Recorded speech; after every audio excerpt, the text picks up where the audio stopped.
नमस्कार सर। सत्साई सत्साई। क्या नाम है जी आपका? मेरा नाम धर्मवीर दास है जी। क्या काम करते हैं आप? जी मैं जेल वार्डर हूँ, जेल डिपार्टमेंट में नौकरी करता हूँ। कहाँ के रहने वाले? मेरा गांव कंडेला, जिला जींद, हरियाणा का निवासी हूँ जी मैं। संत रामपाल जी महाराज की शरण में कैसे आए?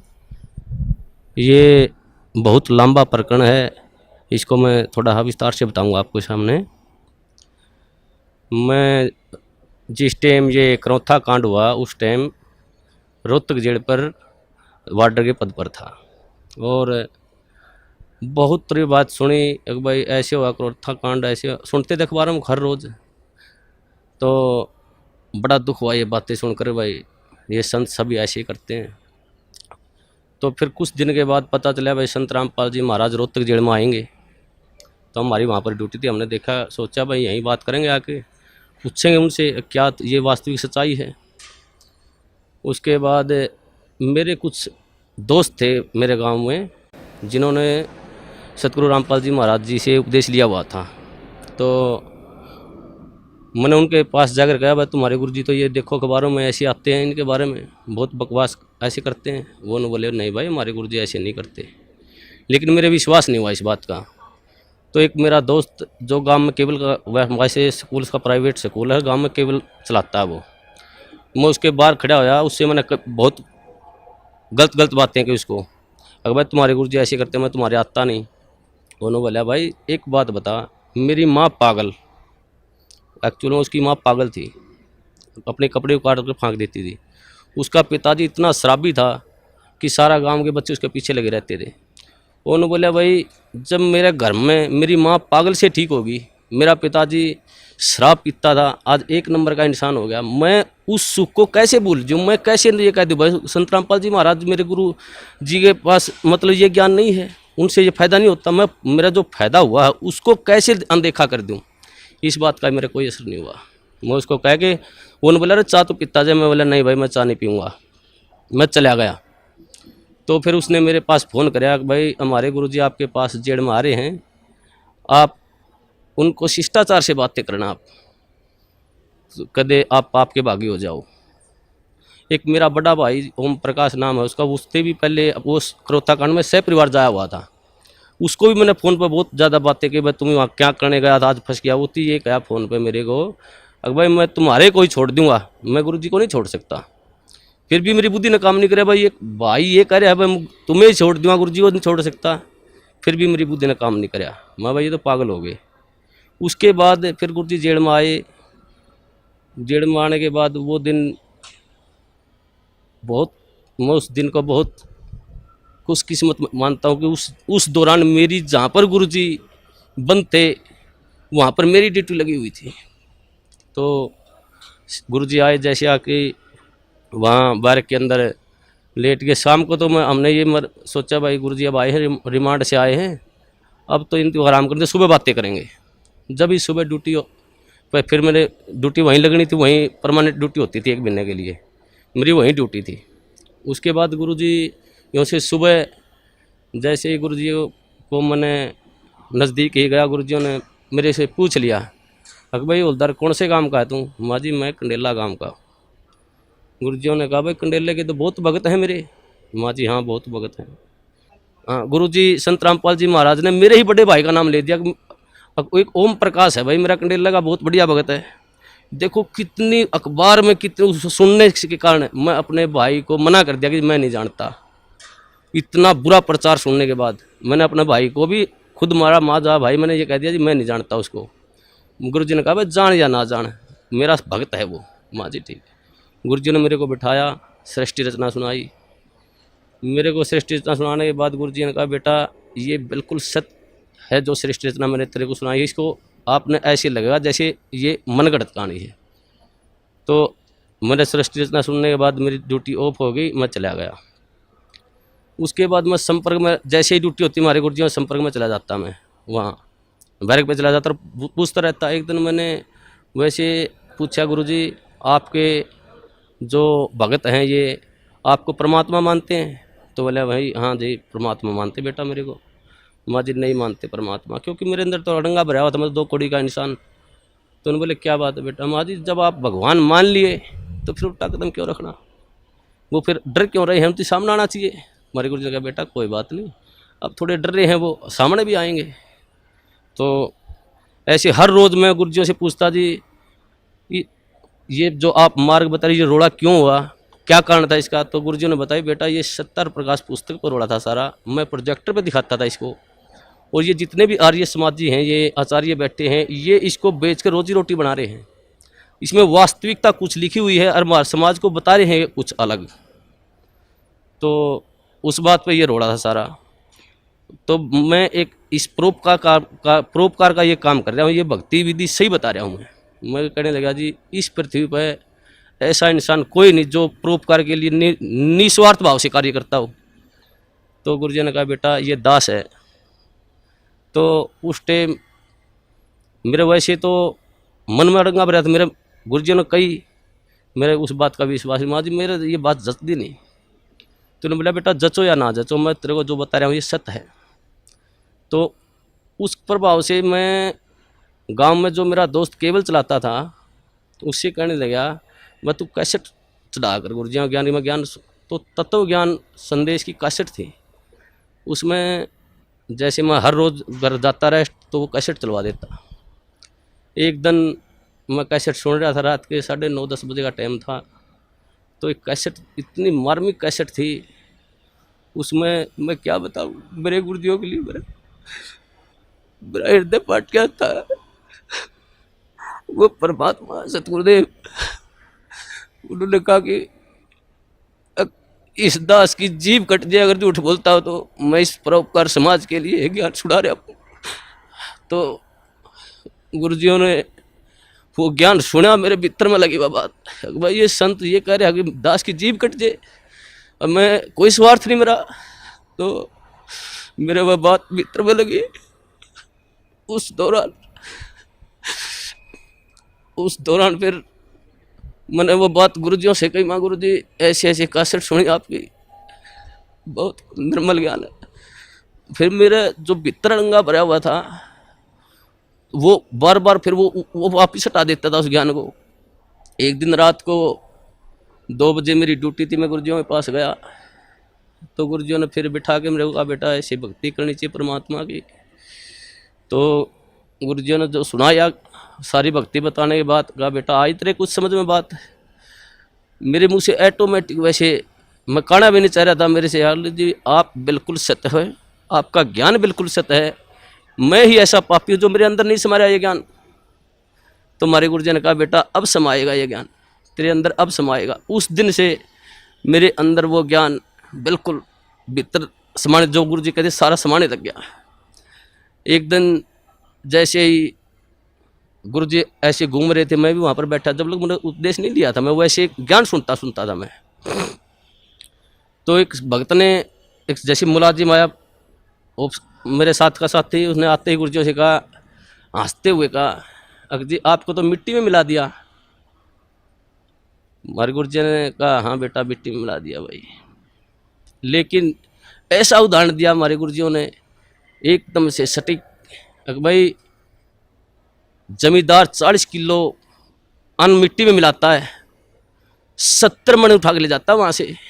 वैसे तो इस पृथ्वी पर संत आता वो जेड़ मारना नहीं चाहिए वैसे तो, लेकिन इस संत को, इस दास को याद कराया करेंगे कि उन दुष्ट आचार्यों ने अपनी रोजी रोटी के लिए ऐसे संत को जिसकी आंखों में बिठाकर पूजा करनी चाहिए उसको जेल में डलवा दिया। ऐसा मार्ग जो पृथ्वी पर संत जनापा जी महाराज जी चला रहे थे, उस मार्ग को लगभग 2.5 वर्ष के लिए बंद करवा दिया। ऐसा मार्ग, हे परमात्मा, ऐसा गुरुजियों से वहाँ देखता, जो गुरुजियों पर आरोप लगाए गए, ऐसे आरोप, इंसान पागल होकर मर जाए, ये तो समर्थ परमात्मा है। इन्होंने तो वहाँ पर इतनी भी शकीन नहीं थी इनके, हर बार ऐसा निर्मल ज्ञान, ऐसा प्यारा ज्ञान। फिर उसके बाद हम गुरुजियों से मैं कहता हूँ गुरुजी नाम उपदेश देवदास को, तो मेरे गुरुजियों ने मेरे को मना कर दिया कि बेटा अभी नहीं, आप और थोड़ा समझो ज्ञान को, और थोड़ा ज्ञान को समझो, उसके बाद लेना गया आप उपदेश। मैं घर जाता कैसेट चलवा लेता, मेरे जो दोस्त था उससे, भाई कैसेट चला गुरुजियों की, वो कैसेट मैं सुनता रहता। तो जैसे मेरी भक्तमती थी, मेरी घरवाली थी, वो मैं बाहर जाता तो ऑफ कर देती चैनल को, दूसरा लगा। मैं कहता जी आप इसको बंद मत करो, ये मैं सुनता हूँ, आपने नहीं सुनना तो आप आराम से वो करो। तो मैं हर रोज़ सुनने लग गया गुरुजियों का ज्ञान, तो वो मेरे भीतर समाता गया। उसके पश्चात कई बार गुरुजियों से वहाँ पर जेल के अंदर, जैसे मैं गुरुजियों से बताता गुरुजी आपके ये सत्संग सुना मैंने, तो गुरुजी फिर दोबारा बताते मेरे को। तो ऐसे होते होते लगभग 6 महीने चले गए और 1 साल से ऊपर लगभग 1.5 साल गुजर गया। फिर मैंने, मेरी ड्यूटी प्रशासन ने मेरे को क्या कराया कि ये तो संत रामपाल जी को मिलने जाता है, इसकी ड्यूटी बाहर लगा दो जेल से। मेरी ड्यूटी बाहर लगा दी गई। बाहर लगाने के बाद अंदर मेरे को जाने नहीं दें, ज्ञान और नाम उपदेश मेरे को मिला नहीं। एक दिन वैसे गुरुजी, सोमवार का दिन था, 24 अगस्त को 2 बजे गुरुजी मुलाकात पर आए हुए थे। उन्होंने आने के बाद मैं जैसे ही मौका लगा कर डोडी में चला गया और मैंने ऐसे गुरुजियों की तरफ ऐसे आदर भाव से प्रणाम किया। गुरुजी ने इशारा कर दिया मेरी तरफ, बेटा इधर आ जाए। मैं चला गया। जाते ही परमात्मा ने, सतगुरुदेव रामपाल जी महाराज ने मेरे को नाम उपदेश दिया और कहा बेटा बाहर जल और मिश्री ले लेना, भक्तों को कह देना। वो दिन है, मेरे को उस दिन से ऐसे नाम उपदेश मिला। तो हमारे नाम उपदेश लेने के पश्चात जो प्रशासन था, जेल प्रशासन, सभी मुलाजिम, सुप्रिटेंडेंट, सभी हमारे खिलाफ, 2-4 और दोस्त थे मेरे साथ, कई और दोस्त थे जिन्होंने साथ में नाम लिया था। तो प्रशासन खिलाफ हो गया। उन्होंने एक दिन हमारे को बुलाया और कहा भाई आप वर्दी में लेटते हो, यहाँ उस रामपाल के चरणों में पढ़ते हो, आप यहाँ पर सारा प्रशासन ये महसूस करते हैं, बेइज्जती महसूस करते हैं। हमने कहा जी परमात्मा की बातें हैं, हम तो कौन कहने वाले हैं। परमात्मा ने की दास है, सतगुरुदेव रामपाल जी महाराज की दास है। मैंने जेल सुप्रिटेंडेंट को कहा जी आप जिस वक्त ड्यूटी पर आते हो आप परमात्मा को मानते हो? तो वो कहने लगे जी मैं मानता हूँ। उस सुप्रिटेंडेंट को मैंने कहा जी आप जब घर से आ रहे हो तो रास्ता मंदिर पड़ता हो तो आप वहाँ झुको नहीं गए, उसके प्रणाम नहीं करोगे? जी बोले भाई मैं करके आऊँगा प्रणाम। तो मैंने कहा जी हमारे तो परमात्मा सतगुरु रामपाल जी महाराज है, मंदिर भी हमारे, तो ये सब कुछ ही है जी, हम नहीं रुक सकते जी, हम प्रणाम करेंगे ही करेंगे। आप हमारे को सस्पेंड करो, डिसमिस करो, कुछ भी करो। तो उन्होंने बोले भाई ठीक है, तुम नहीं मानते तो करते रहो। तो ऐसे ही सारा प्रशासन का ये सिस्टम चलता रहा जी। उसके पश्चात जिस टाइम ये क्रोथा कांड हुआ, उसके पश्चात जब ये क्रोथा कांड हुआ था, हमारे पास डीसी ऑफिस से और एसपी ऑफिस से 2-4 मुलाजिम आते थे जेल पर, वहाँ पर पुलिस के। तो हम उनसे पूछते थे भाई वहाँ पर क्रोथा कांड ऐसे हुआ, आप वहाँ थे, मौजूद थे वहाँ पर? वो कहते थे भाई हम वहाँ पर मौजूद थे, ये बातें सारी सच्चाई हैं। तो ऐसे वो हमारे को बता करते कि दोस्तों साथ में उठते बैठते खाते पीते थे वहाँ पर। फिर जब हमें ज्ञान हुआ, गुरुजियों ने बताया भाई ये सौदा अलग था, सत्यार प्रकाश का रोड़ा था, सच्चाई ये है। तो फिर हम उसे बहस करने लगे, भाई तुम वहाँ बताओ वहाँ पर ऐसे हुआ था और ये गुरुजी बता रहे हैं ऐसे, सच्चाई है ये। तो एक दिन मैं उनसे ऐसे बहस कर रहा था, भाई तुम झूठ बोलते हो। फिर एक मुलाजिम ने मेरे को बताया, बोला भाई सत्य है, हम उस टाइम झूठ बोलिया कर दे, ये सच्चाई नहीं, सच्चाई जो तुम बता रहा है ये है सत्य। जब मन में आए परमात्मा, ए सतगुरुदेव, ऐसे जुल्म ढाए उन दुष्टों ने, फिर भी ये समाज, फिर भी देखो कितने झूठ, एक दोहरा रोटी खाने वाला आदमी झूठ बोल रहा है, हम झूठ बोलिया कर दे एक भ्रमत करने के लिए। तो उस दिन से फिर वहाँ से फिर पक्की जद्दल में जज की भाई ये सारा जो समाज है झूठ है, गुरुजी जो कह रहे हैं वो बिल्कुल सत्य है। उसके पश्चात हम गुरुजियों के साथ रहते थे, जाते थे, प्रणाम करते थे। प्रशासन हमारे खिलाफ हो गया, प्रशासन ने हमारे ट्रांसफ़र करवा दिया अम्बाड़ा, भाई तुम अम्बाड़ा चले जाओ कहने लगे वो। तो उससे हमारा ट्रांसफ़र होने से पहले की बात है, जैसे हम गुरुजियों से मिलते थे, जो प्यार होता है गुरुजी हमारे को, एक जैसे मेरे नाम उपदेश ले रहे थे, मेरे मन में आता था भाई गुरुजियों के पास जाता मैं, मेरे नाम उपदेश लिया, जैसे गया मैं, मेरे मन में आई एक भाई इतना अपने कदे पिता के बाप पाँव नहीं पकड़े, आप इसके पास पाँव कैसे पकड़ोगे? मैं जैसे ही बार के नज़दीक गया मैं वापस चला गया। दूसरी बार फिर मेरे मन में प्रेरणा हुई, अगर भाई संत हैं तू मानता क्यों नहीं, पाँव पकड़ ले जाके। फिर जो गेट पर गया फिर वापस चला गया। तीसरी बार फिर मेरे मन में आई, अगर भाई तू जाता ही क्यों वहाँ पर, अगर जाओ तो पाँव पकड़ ले गुरुजियों के। तो मैं जैसे ही गेट में बढ़िया, गुरुजी खड़े थे वहाँ सामने, इंतजार कर रहे थे, वो तो जाने जाने परमात्मा। उन्होंने जैसे ही मैंने गुरुजियों के चरण का हाथ लगाया, उन्होंने मेरे को छाती का लगा लिया ऐसे। वो अनुभव, जो सुख, जो गुरुजियों ने कहा बेटा अब मैं तो 2 साल और जेल में रह जाऊं, मेरे कोई सुख नहीं। मैं आया तेरे लिए था बेटा यहाँ पर, वो दिन आज भी याद आता है। उस दिन तो मेरे ज्ञान नहीं था मुझे, परमात्मा ने ऐसी दया करी मुझ नीच पर, सारे परिवार पर। मेरे को, मेरी शादी को भी कई वर्ष हो गए थे, कोई औलाद नहीं थी मेरे। तो गुरुजियों ने, मैंने प्रार्थना की, गुरुजी ऐसे ऐसे हमारे संतान ने, गुरुजियों ने कहा बेटा तुम दोनों नाम ले लो जब तुम्हारे संतान होगी, और तुम्हारे भाग्य में संतान नहीं है, परमात्मा खुद अपने कोटे से संतान देंगे तेरे को। तो उस दिन फिर भगतमती, मेरी भगतमती को भी मैंने कहा भाई ये परमात्मा आए हुए हैं, पूर्ण संत हैं, ये ज्ञान सुनो आप। तो वो सीडी सुनने लगी, उनको भी ज्ञान हो गया। फिर उसके पश्चात उसने भी फिर जेल में बने गुरुजियों से प्रार्थना करी, गुरुजी भगतमती भी नाम लेना चाहती है, बोला बेटा बाहर सीडी पे दुआ देना, मेरा आदेश है। उसने भी फिर नाम उपदेश दे दिया गुरुजियों ने, गुरुजियों आदेश से बाहर। तो 1 साल के अंदर फिर हमारे परमात्मा ने अपनी कृपा से एक संतान, एक लड़का भी दिया। उस परमात्मा के क्या सुख गुना, इतने सुख दिए हैं मेरे को, इस परमात्मा की इतनी दया है। और सबसे बड़ा काम मुझे तो 2 कौड़ी का इंसान हूँ, मुझे भक्ति का क्या पता है। गुरुजी ने जो प्यार होता है, जो प्यार, वास्तविक प्यार गुरुजी ने दिया मेरे को, मुझे तो पता ही भी नहीं था प्यार क्या होता है। ये परमात्मा, ये जाने, ये वो परमात्मा है, ये सारी सृष्टि के पालन करता है। ये पूर्ण संत कबीर परमेश्वर हैं, ये तो एक लीला करने हैं यहाँ पर। हम 2 कौड़ी के जीवों के लिए ये भटकते रहे, एक आत्मा के लिए ये परमात्मा लाखों रुपए बाहर देते हैं। और ये समाज इसको कहते हैं ये बुराई कर रहा है। ये पूर्ण परमात्मा पर, जो पूर्ण परमात्मा का संत होता है वो बुराई नहीं करता किसी की।